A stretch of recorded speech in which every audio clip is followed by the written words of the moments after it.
Hey guys, so I've got a quick procedure for a 2011 Mini Cooper for reset the oil change light after an oil change.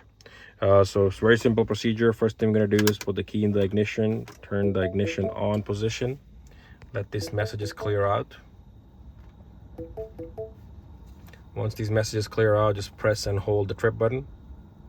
Keep on holding it till you see the oil message. There we go. It's been due for 3,500 miles. You're going to press and hold the stop button.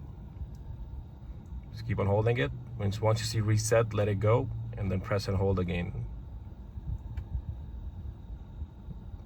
Now it shows it's been reset.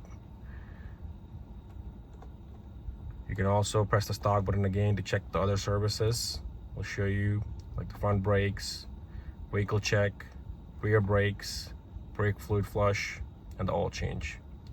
And if any of the other lights need to be done, same, press and hold the stop button once, let it go. Once the reset shows up, press it again.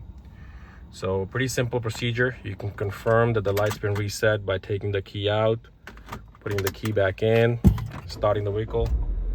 It shows you the next vehicle check is in 1,500 miles, which is not the oil change, it's the vehicle check. But if the light was not reset, it would still show what their service due. But since it has not, the procedure was successful. So pretty simple procedure. Thank you for watching this video. Please support, like, and subscribe.